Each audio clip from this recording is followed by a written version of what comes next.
Welcome back to drama tour. Dramas ഇഷ്ടപ്പെടുന്നവരാണ് നിങ്ങളെങ്കിൽ തീർച്ചയായും ഈ ചാനൽ സബ്സ്ക്രൈബ് ചെയ്യുക. റോസിയുടെ പിന്നാലെ പോയ ഷിയാമിക്ക് എന്ത് സംഭവിച്ചെന്നറിയണ്ടേ? ഹാനും റോസിയും ഒരു കുട്ടിയെ കാണുന്നു. അവനുമായുള്ള ഹാനിൻ്റെ പ്രശ്നം പരിഹരിക്കാനാണ് അവരവിടെ എത്തിയത്. ഹാനിനോട് പ്രണയമാണ് അവന്. എന്നാൽ റോസി തൻ്റെ കാമുകനാണെന്ന മട്ടിലാണ് അവളുടെ സംസാരം. ആ കുട്ടിക്കാകട്ടെ അതൊന്നും മനസ്സിലാകുന്നുമില്ല.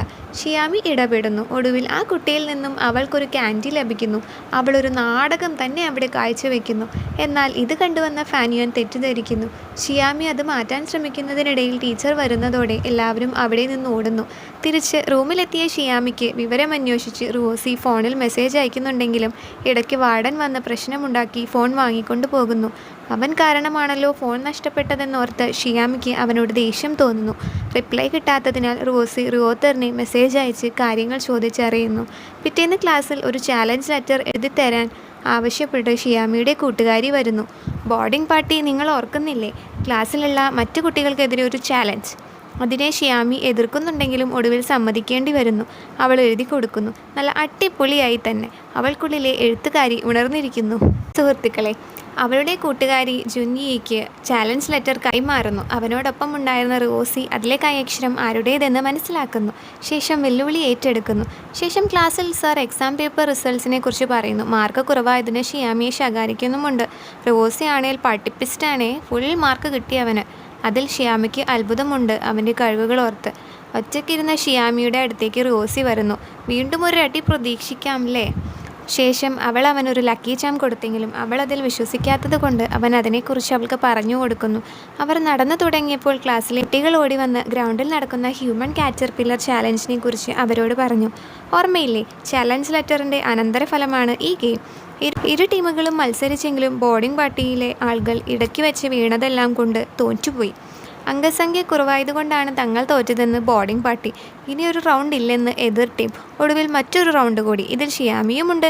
പ്രതീക്ഷിച്ചതുപോലെ തന്നെ ഈ റൗണ്ടിൽ ജയിച്ചത് ബോർഡിംഗ് പാർട്ടിയായിരുന്നു. ഇടയ്ക്ക് വെച്ച് വീഴ്ചകളൊക്കെ ഉണ്ടായെങ്കിലും അവർ തന്നെ ജയിച്ചു. ആഹ്ലാദ പ്രകടനവും നടത്തി. എന്നാൽ അവിടെയും ഷിയാമിയുടെ റിസൾട്ടിനെ കളിയാക്കി ഒരു പ്രശ്നമുണ്ടാകുന്നു. അതൊരു വെല്ലുവിളിയായി ഏറ്റെടുത്ത് അവളും. ക്ലാസ്സിലെത്തിയതിന് ശേഷം ഷിയാമിയുടെ കൂട്ടുകാരി ഷിയോയു വെല്ലുവിളിയുടെ ഭാഗമായി അവൾക്കൊരു സ്റ്റഡി ടൈം ടേബിൾ ഉണ്ടാക്കി കൊടുക്കുന്നു. അവളുടെ കയ്യിലുള്ള കഥാപുസ്തകങ്ങളെല്ലാം വാങ്ങി വെക്കുന്നു.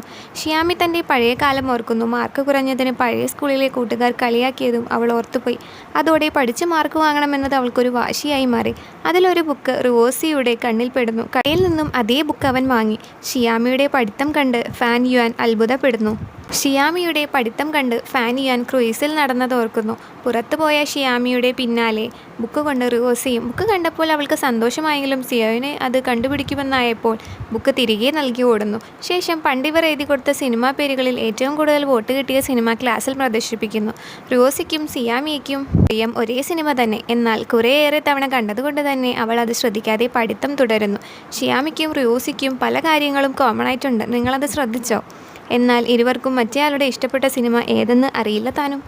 നീ എന്താണ് ഫിലിം കാണാത്തതെന്ന് ചോദിച്ച് ഷിയാമിക്ക് റോസി പേപ്പർ ബോൾ എറിഞ്ഞു കൊടുത്തെങ്കിലും അവൾ അത് ശ്രദ്ധിക്കുന്നില്ല.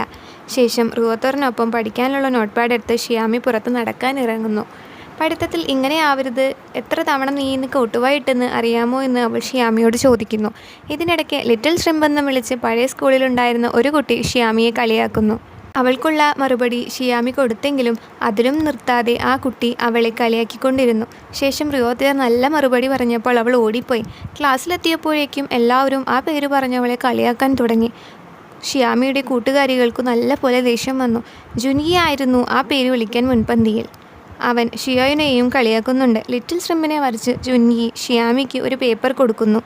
അപ്പോഴേക്കും റോസിയും ഫാനിയാനും രണ്ടു വശത്തു നിന്നും വരുന്നു. അവളോട് മാപ്പ് പറയാൻ ജുനിയെ നിർബന്ധിക്കുന്നിടത്ത് ഈ എപ്പിസോഡ് അവസാനിക്കുന്നു. കഥയിൽ ഇനി എന്ത് സംഭവിക്കുന്നു എന്നറിയണ്ടേ? അതറിയാൻ അടുത്ത വീഡിയോ വരെ കാത്തിരിക്കുക. വീഡിയോസ് ഇഷ്ടപ്പെടുന്നവരാണ് നിങ്ങളെങ്കിൽ ഈ ചാനൽ തീർച്ചയായും സബ്സ്ക്രൈബ് ചെയ്യുക.